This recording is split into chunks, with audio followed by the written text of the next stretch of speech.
there's no more tears to cry, Danny. The well's dried up.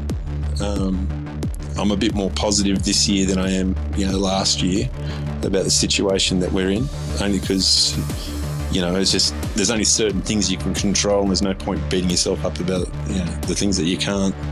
So I'm trying to stay optimistic. Today on Dirty Linen, we are chatting to an old friend, Attila Yilmaz from Pazar Food Collective in Sydney, in Canterbury. So that is the West. We're hearing a lot about Sydney's West at the moment, but I want to hear it from Attila. How are you doing, mate? Well, it's... Yeah. We're in sort of no man's land at the moment. We're just really in limbo, and myself and the other hospitality operators I'm speaking with today, really just waiting for this announcement to see what sort of assistance and what sort of package we're going to get to hopefully keep our doors open. Yeah, it's you're certainly in the thick of it. There's obviously so much uncertainty around the length of the lockdown, which direction it's going in, and of course the assistance that may or may not be coming. Tell me how hard things have been for you over the past 3 weeks. Well, essentially we went into lockdown a week before they announced the lockdown. The moment we had that spread happening in the eastern suburbs, we lost 80% of our bookings in the first couple of days, and then everyone just started cancelling before then. Although we are in sort of we're at the sort of the beginning of the West, /inner West. Most of our customers come from the eastern suburbs, city fringe. They make up probably 80% of our customer base. So, it's been tough. So we've had nothing coming in pretty much from then. We also lost a lot of our staff as well because they were working their secondary or tertiary jobs in areas that were named as hot zones. So some had to isolate until they got tested. And also the nervousness around public transport and all that. It just made it very, very difficult for us to even get the doors open, even if we wanted to. How did you feel about it at the time? Did you think, that this was something that you were going to just be able to ride through in a week or so, or did you feel like something big was brewing? No. This felt a lot different to last year. Similar in some ways, but a lot different. My gut instinct said, and I said it to my staff. I said, "Be prepared. That I think this is going to lead to a either short, sharp lockdown, or something a bit more long term. But either way, this is going to spread, and it's going to spread fast." Right. Well, seeing as you were, you could see into the future then, what do you think's going to happen next? My prediction is that they'll announce these packages, and to whatever extent they will be. My guess is that they will follow what you guys did down there in Melbourne, go into a short, sharp and harsher restrictions, which I truly believe should have happened from day one. The first thing that needs to be done with this, and you guys have proved it, that if you lock down areas and restrict travel, it stops the virus from travelling.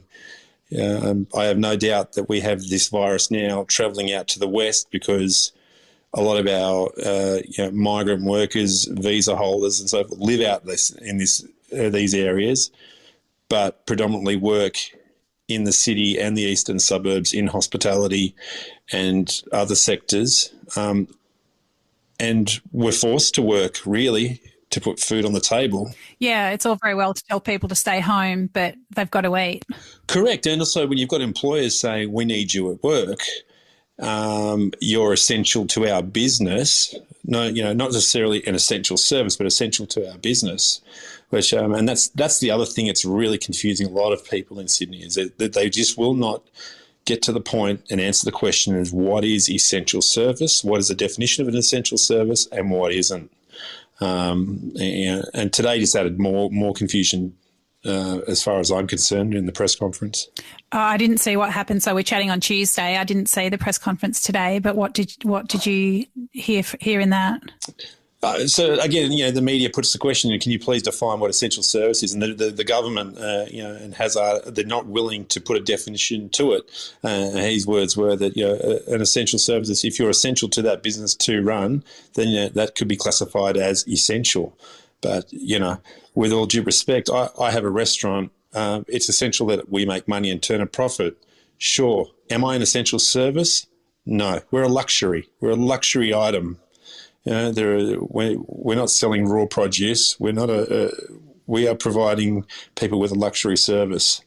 And I'm willing to shut down and willing to do everything we need to do to stop this from happening, even if it means, it takes me years to recover. I don't care. We have to do the right thing, but they need to come up with a clear definition and, so people understand. It is confusing people in Melbourne as well, I would say, because we did, look, there were lots of mistakes made here, and it certainly took us a while to get things under control. And, the restrictions did keep being adjusted. But, evidently we got to something that did work. And, we all know it wasn't the Delta variant, but still. But that's really interesting that you're saying that even takeaway food is something that you'd be prepared to let go of, because we had pretty clear definitions on what were essential businesses, what was allowed to keep trading and under what circumstances. But takeaway food was always allowed, always part of the picture. And it has been in most jurisdictions around the world. But it's interesting that you're prepared to let that go. Oh, yeah, I haven't done takeaway this time around for the pure and simple reason that it appears that this Delta variant is highly contagious. It was spreading fast, and to run the risk of my staff getting it by travelling on public transport to try and get here, then spreading it to other staff members, family and our patrons just wasn't worth it for me. The other fact is that because I am a destination restaurant, only 20% of my business is local. We know from experience last year that as soon as they started naming hot zones, that we would go from doing 60, 70 orders a night down to 4 or 5 orders a night. And it's just not practical. This year, I put in contingency plans last year when we came out of this, that if we ever went into this again, that we would be able to get by for a few weeks and I'd be able to look after my staff, right? Because the reality was that most weeks we were operating a loss, and I was operating a loss just to keep my staff employed and in a job and active. This time round, I'm only a small independent. We've struggled all year, but I've still managed to put something aside and try to raise money in other ways to support, the staff that I've got and keep this team this time round without putting them at jeopardy. Wow. And how long is that war chest of yours going to last? I've got a 5-week contingency in place, but I was able to switch that on pretty much and say, right, this is what we can do right from the start, and we'll be able to handle it. And I'm in communicate with all my staff. And look, I'm not massive. I've only got 12 staff at the moment, but they're all dear and near to me. It's taken us a long time to build those staff back up again after losing almost, all of them last year. For me to pay out of my own pocket for a little while is worth far more than losing them and having then to try and find staff in this market, which is damn near impossible, and then have to retrain. Looking after them now far outweighs the cost of having to rehire in the future. And I was confident that we would have, after seeing what happened in Melbourne, that we would have a package in place that assist them anyway. It's just taken too long for them to come out and say what is going to happen. What business assistance there's going to be? Yeah, and also for these individuals, I know you've put out an amazing amount of information on all my workers. They've been trying to get onto it, all been on hold for in excess of 2 hours, 3 hours. Some of it have been rejected. They're calling again, trying to get on. Some have called on the second or third occasion and spoken with someone reasonable, and then managed to get assistance. But Oh, that is, I mean, that's such an instructive story, and I certainly heard that from the Victorian experience. But I would encourage, all visa holders and all employees that have lost hours, no matter what their visa status, that they are eligible for the COVID disaster payment so long as they have lost hours. Please do ring and keep ringing. But I mean, I can understand the wait, because I'm sure there are thousands of people trying to get through and get that sorted. Sydney is such a huge city, but I'm surprised and disappointed that Services Australia hasn't got their systems in place, and that the people that are answering the phone aren't up to speed on what people are eligible for. No, it's not only that. Your information by far has been the clearest that you've posted up on your own socials. I've been to their website. My staff have been, especially if you're a non-English speaking background, to get on there and to read it. Some of it just doesn't make sense. It's not 100% clear.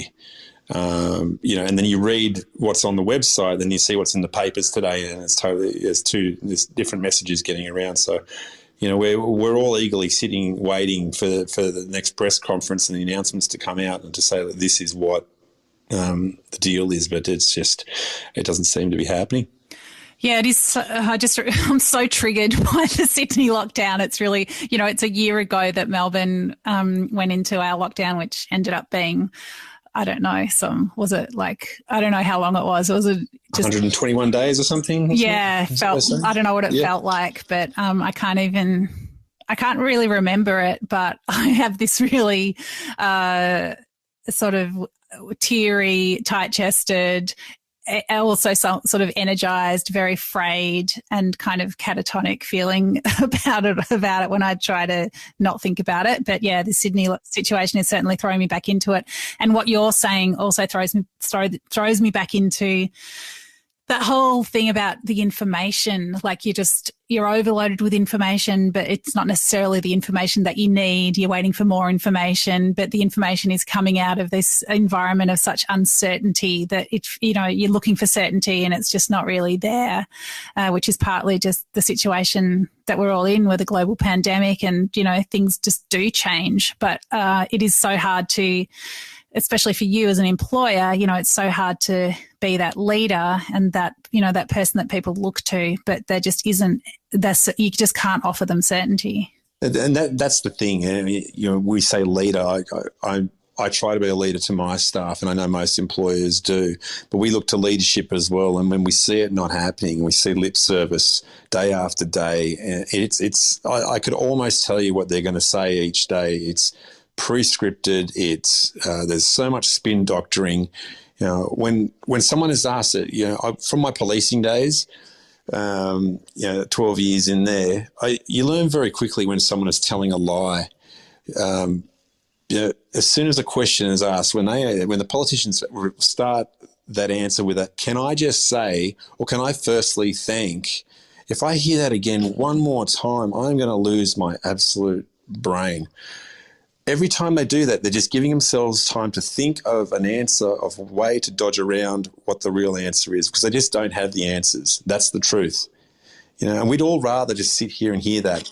I don't have the answer. This time around, this is a lot different here, Dani. The feeling is last year compared to this year, last year was a walk in the park. This is real. Last year didn't feel this way, and that's not just me. It's a consensus from a lot of my colleagues in the industry that this is horrible compared to last year. Oh, I'm really, really sorry and sad to hear you say that, Attila, but what is it that feels different? What is it that makes this situation that much harder? There is the lack of information that's coming out is so slow. It's knee jerk. We're not getting ahead, and we're not attacking this head on where we should. We're trying to make everybody happy when realistically they should just take a stance. You're never going to make anyone happy in this situation, but start at the top and work your way back. Go with a harsh lockdown, go with strict conditions. And all of the colleagues that I've spoken to, all the people in the industry and in the beauty and hairdressing industry as well, I've been in communicated with, they've all said they would have preferred a sharp, short lockdown in the beginning, go in hard, try and stem this, and then work your way backwards. But it's like we just keep escalating as the situation escalates, and it's just not going to work that way. It needs to be cut off somewhere, somehow, and it's unfair. And I tell you, Western Sydney feels like they're being targeted. The Western Sydney now feels like they are to blame for the start of what is being called the real pandemic. Why do you? When you see police, just the application of police resources. I've seen it myself. They're out and about, and we encourage it, and we welcome the police into our establishments. Especially those of us that are doing the right thing. There are a lot that aren't doing the right thing, and I can see why they need to be out. Myself, I witnessed a middle-aged woman on a rainy day. It's pissing down rain. She's getting a Range Rover washed. She's got the little dog tucked under her arm, leopard skin, active wear, purple top, big hair, full makeup. I see her getting dropped off by her friend, kissing goodbye, getting into her freshly detailed Range Rover on a day when it's bucketing down rain. It's these sort of things that they need to crack down on. But the community feeling was, and at first, and maybe still is, the Western Sydney's copped it harder as far as policing and controlling people's behaviours than the eastern suburbs did when this all started. When Bondi seemed like it was busier than ever. And people couldn't, local residents couldn't even go for a walk because the streets were so crowded. Yeah, well, that policing has certainly been a topic of conversation. I mean, you used to work as a police officer. Do you think it's racist, the way that the police force has been applied to this lockdown, to this phase of the pandemic? Look, I don't think it is. I don't think it is. I really don't. I don't. It's not that. But I mean, you've got to look at where the politicians live and where the powers that be live and where most of the money live, and most of the people who donate to the political parties live. They don't live out this way. They live on the eastern suburbs. So to subject them to harsher lockdowns than we would be in the West, it wouldn't be accepted as easily. But also we've got to look at culturally, and I don't think it's being racist. I think it's called profiling. Culturally, the families and the workers that work in hospitality, they live in big share houses. It's often 4, 5, 6 to a household, whether that be flatmates, whether that be students, whether that be a family. Culturally as well, if you look at the Greeks, Italians, the Turks, the Lebanese, the Asian communities, they don't believe in nursing homes. It's not what they do in their culture. So a lot of these elderly residents and their elderly parents either live with them or live close by and alone and are cared for by various family members. So I can see why they feel the need to lock it down. And yes, I guess we are probably more communal out this way and do visit and have larger family gatherings, dare say it, probably more neighbourly as well, because that's just a cultural thing. So I don't think it's being racist, but I think, there are certain cultures that do get out and mix and mingle a lot more than others. I hate it when the neighbours knock on my door, and but I'm different. Whereas, well, are they still knocking on your door though? No one knocks on my door. They've learned. No, they're obeying lockdown. Yeah, as a society, Western society, we normally, or more so, we keep to ourselves. We don't tend to mingle so much with our neighbours. But if you travel throughout the world, throughout the Middle East, and where my family's from Turkey, a street is a family. There might be different families, but one street will band together and they will, they'll all look after each other. And you get that here in certain areas of Sydney as well. So I don't think it's being racist, but I think it's, they've obviously the data's come through. They're identifying that it's close family contacts and it's spreading to numerous households. So that means, that the households are mingling and they need to try and do something about it. Speaking from an cop point of view, it's the last thing the police want to be doing. They really, really do, and I feel for them. You know, it's one of those jobs that you're directed to do and you have to go. You know, you get called to a complaint, you have to go to it. You don't have an option. If you detect an offence, then you have to either act on it or you use your discretion to an extent. But, you know, it's like one of those things, and it's tiring. It's. I think it'd be grinding on the police as well, because you got to remember they're family people. They've got families. They've got, you know, people they got to go home to, neighbourhoods they got to go home to as well.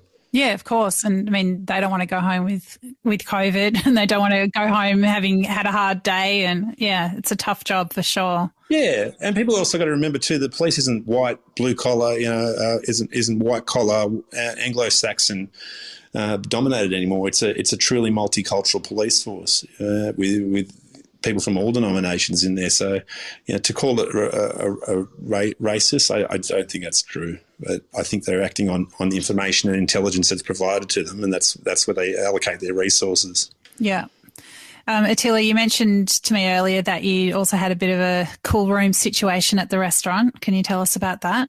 Yeah, so we were looking at potentially doing some dinner packs and, you know, maybe delivering some things out to people. And Thursday night, our cool room, just the compressor died. We'd put all our stock into the cool room and shut all the other fridges down. So we had about 2.5 grand worth of stock in there. That's not including the labour that went into, you know, so pickling and preserving stuff and all that other bits and pieces, and smoked labna, you name it. So yeah, that was a big hit.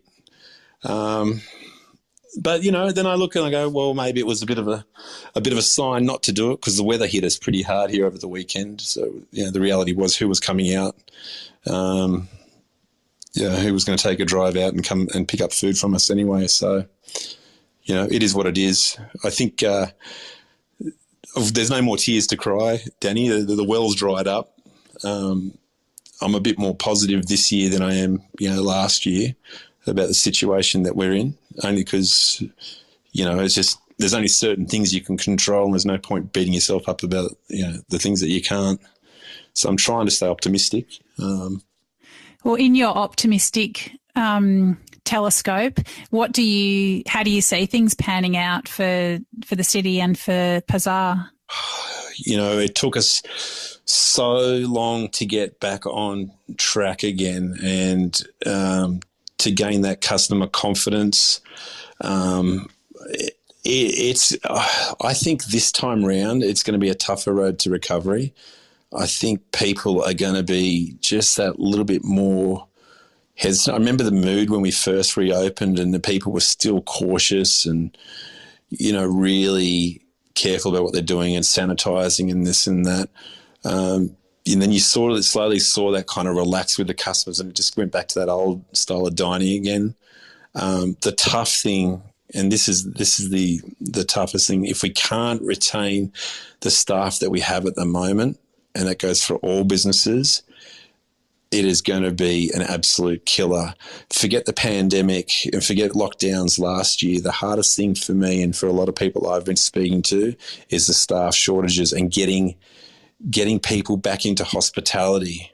And if you look at it, you know, we were all saying when this lockdown happened a couple of weeks ago, really the lockdown was only for hospitality and the beauty sector, you know, hairdressers, salons. It was business as usual for everybody else. The streets were packed, the roads were packed, you know, people carpooling.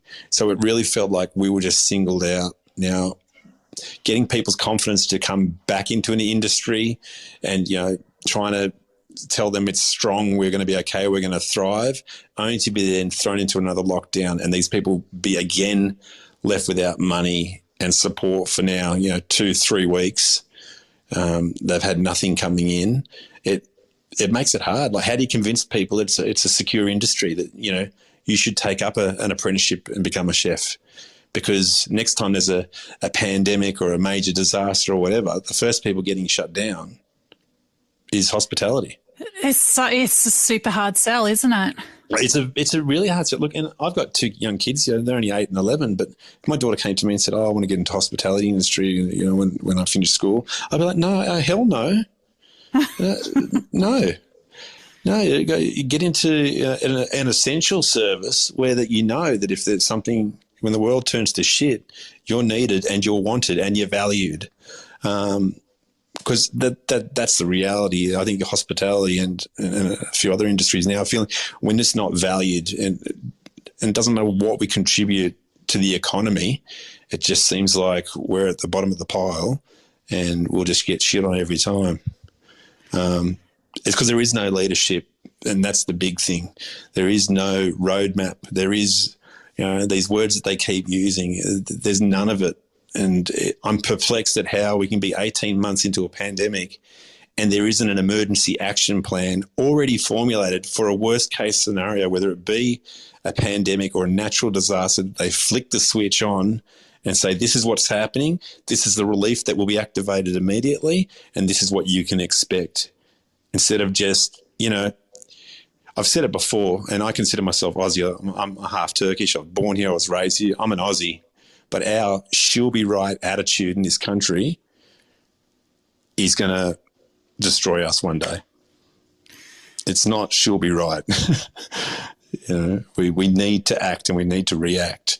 And it just doesn't seem to happen.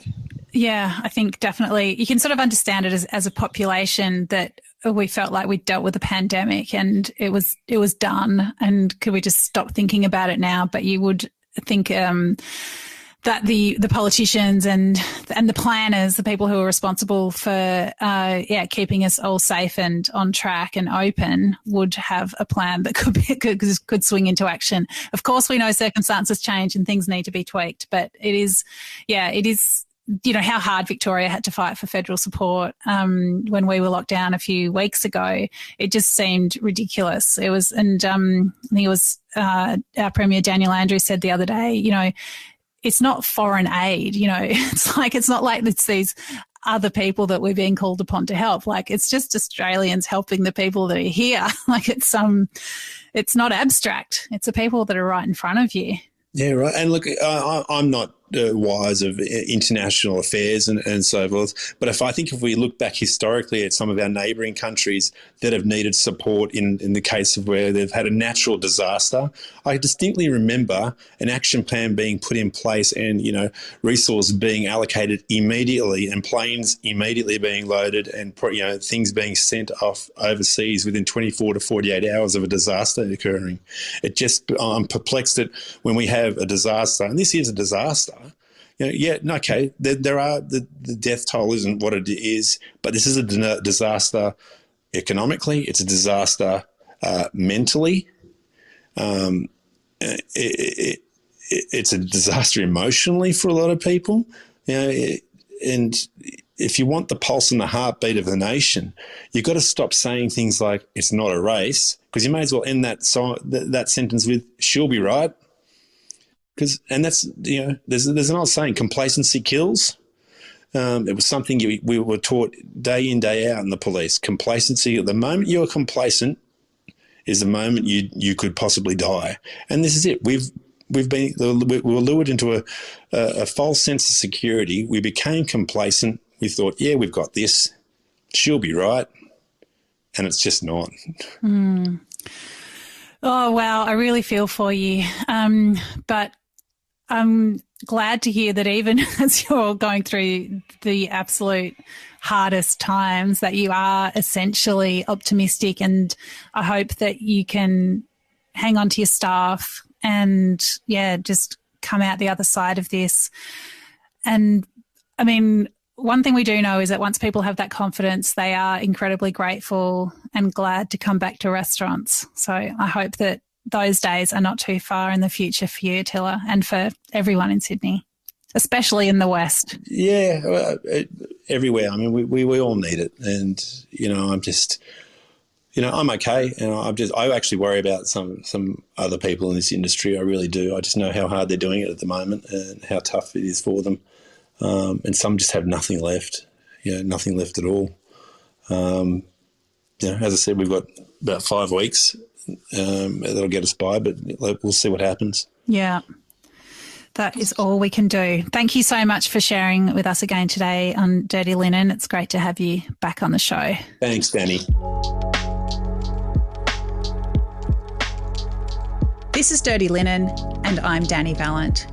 We air the issues that the hospitality industry finds hard to talk about, hearing from different people with unique perspectives.